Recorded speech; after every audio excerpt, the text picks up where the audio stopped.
Hello, this is Ralph K. Ginorio.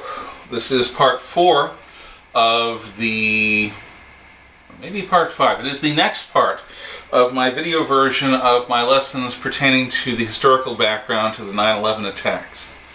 We've gone through my personal reaction, the events of the day, and the beginning of the story, which is the story of the first monotheist, Abraham, or as the Muslims call him, Ibrahim. Now, God and His chosen people have established a covenant. And for a while, Judaism early Judaism was practiced by a pastoral shepherding folk. The story in the Old Testament tells how through Joseph, the Jewish people, the Israelites, the Hebrews, are brought under Egyptian domination and into Goshen as slaves. What happens in Egypt transforms, and Egypt is the lens through which the legendary part of the Old Testament becomes more and more the history of the Old Testament. And this is the story of the Exodus and the release from bondage and of Moses, the prophet. The Israelites were in Egypt and are desperate for a deliverer. They are enslaved, they are suffering, beauty is a curse to their women, and there are many who tell this story better than I. But against all hope, century after century goes by with no deliverer. Now the story goes that the astrologers of Pharaoh tell of a deliverer who will be born, and they tell roughly of his birth date. And the Pharaoh orders the extermination of this threat by ordering the death of the firstborn of Israel. Every firstborn son is to be killed by the Egyptian army. A woman named Yoshebel wants to save her son, who wouldn't. So she places him on the Nile in a basket, which is certainly placing him in God's hands. The Nile is filled with crocodiles, it has eddies and currents. There's no guarantee that a rogue wave won't swamp the basket and drown the baby, but what is for certain is that if the baby stays here, he's dead. So the baby goes down the river, observed by Moses' older sister, and is found by the daughter of Pharaoh, who's just lost a child, and who agrees, in fact, who eagerly takes this child, this gift of the Nile, and that is why he is called Moses, a gift of the Nile, and raises him as a prince of Egypt. So Moses has the education of the Egyptian royal family.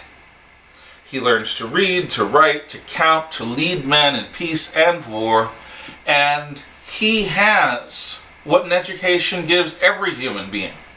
The ability to connect with culture in a conscious way rather than a mythic way.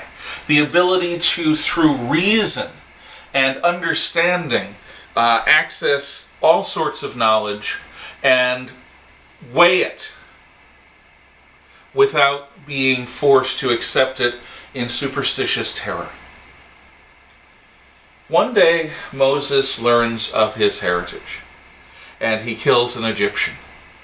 He takes sides.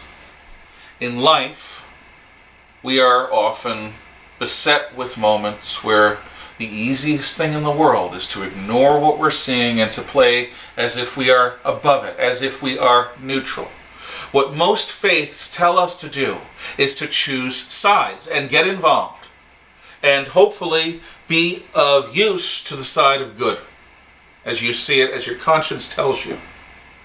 So Moses has done this. He has learned of his heritage, he has taken sides, and he is exiled as a result. And again, like in Abraham's time, exile means being sent out into a world not of laws and of money, but a world of utter savagery. And he is sent through the Sinai desert, which is one of the bleakest places on earth. if you don't happen to have a whole lot of water or the ability to fly very quickly across it. Moses is taken in by the shepherds of Midian on the eastern shore of the Gulf of Aqaba, and has a life, a wife, children, dogs, sheep. He builds a life with his own hands and is happy.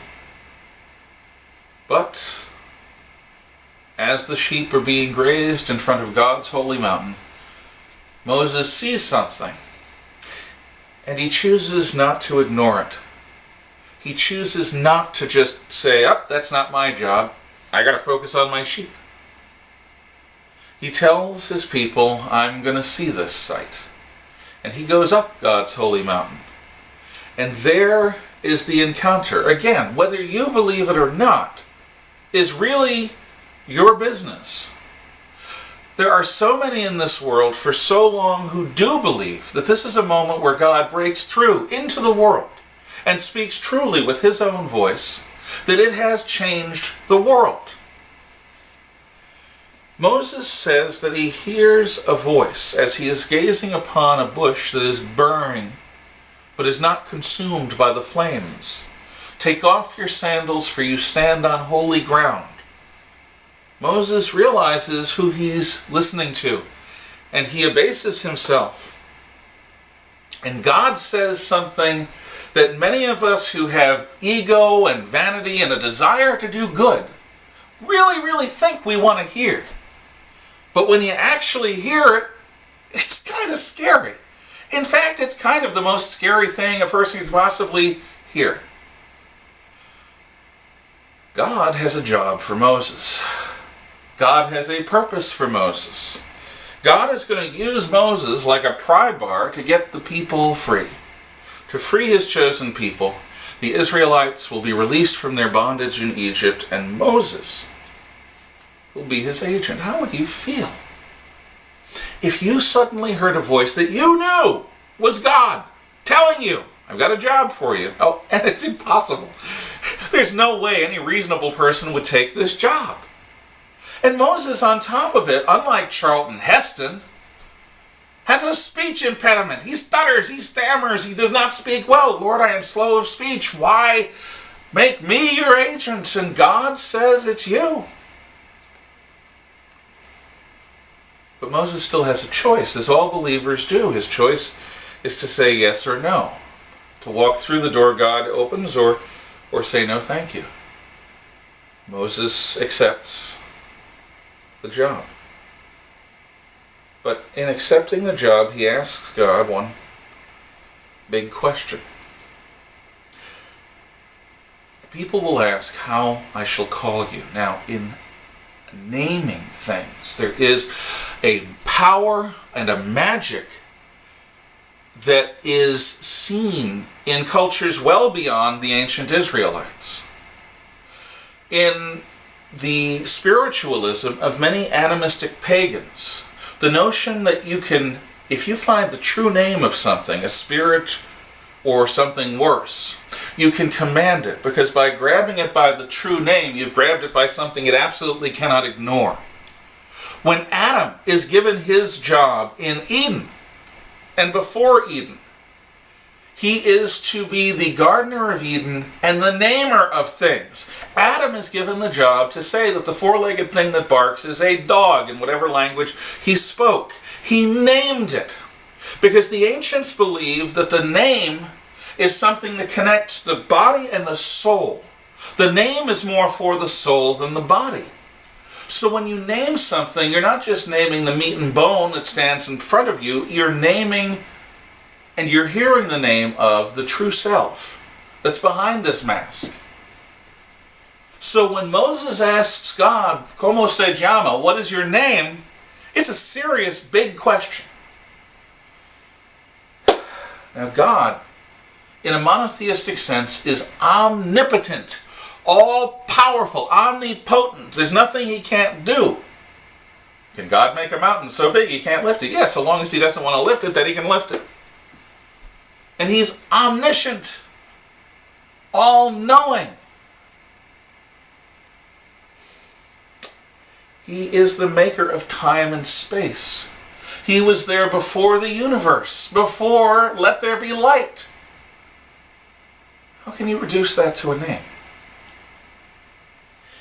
So God, the monotheistic God who speaks to Moses according to the story, answers, I am. I am. I am who am. I exist.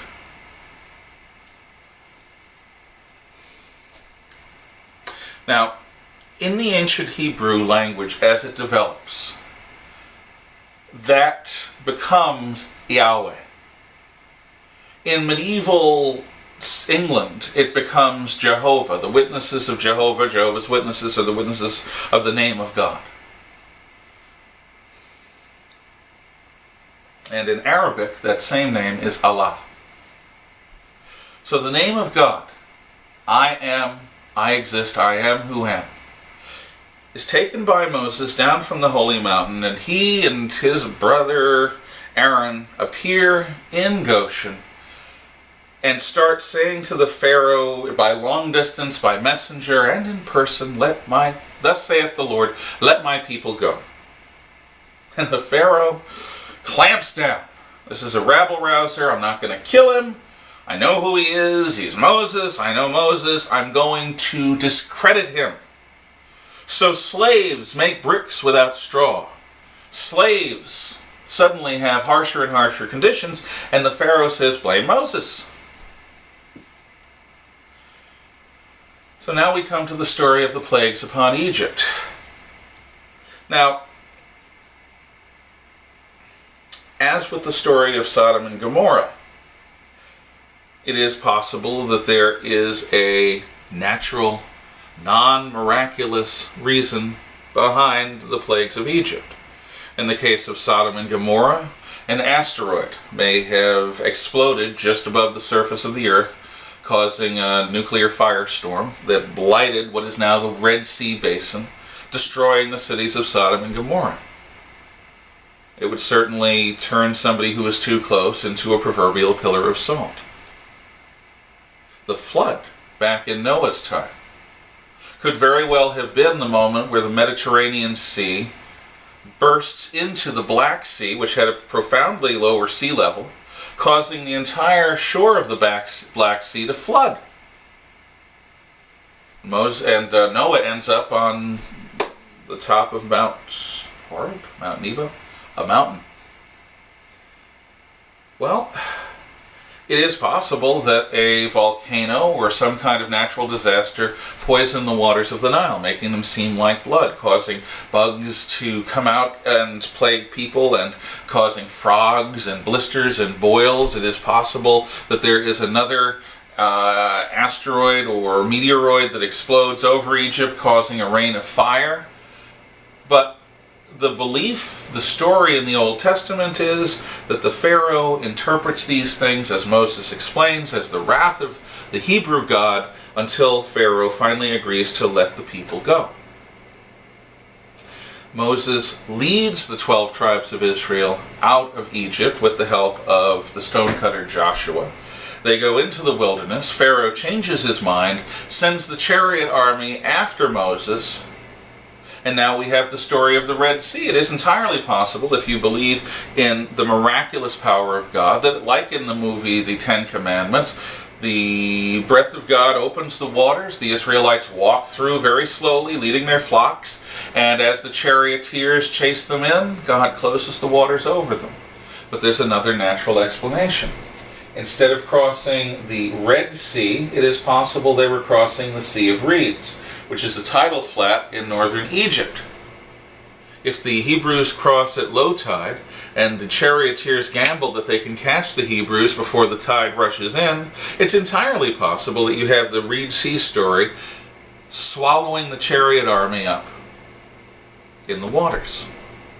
In any event, the Hebrews are in the wilderness, beyond the power of Pharaoh to recall them, and they wander for a while and are becoming desperate and hungry and miserable because when's this voyage going to end?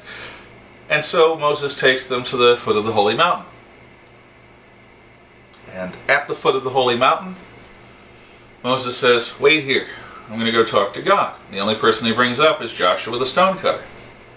Much time elapses, and those Jews that were collaborationists with the Egyptians take control of the camp, and they order that the gold be gathered together and made into an Egyptian-style god, the false golden calf god. And there is much licentiousness, and just see a Cecil B. DeMille film to see what licentiousness looks like. When Moses returns after 40-odd days on the mountain, the story goes he's carrying the 10 Commandments, and he sees this worship of a false god, and he says, you are either with me or you are against me. And the Israelites divide, and many repent, and some do not. And those who do not have the 10 Commandments cast upon them, and the gates of hell literally open up beneath their feet and swallow them. The remaining generation who worship the golden calf spends the rest of their life wandering in the wilderness as punishment. They are not allowed to enter the promised land, nor is Moses either. He has to say goodbye to the Israelites before they go in. Now, the 10 Commandments is the basis of the law, which is the basis of practicing the Jewish faith. It's also very important to Christians and to Muslims. The 10 Commandments, or in Greek, the Decalogue, is, I am the Lord your God, you shall have no false gods before me. You shall not make for yourself a graven image. Honor your father and your mother. Keep holy the Sabbath day. I'm saying these out of order. Thou shalt not kill. Thou shalt not steal. Thou shalt not bear false witness. Thou shalt not commit adultery. Thou shalt not covet thy neighbor's goods or thy neighbor's wife. There are actually 14 separate commandments in the 10 Commandments, and different faiths, traditions divide them into different 10 Commandments.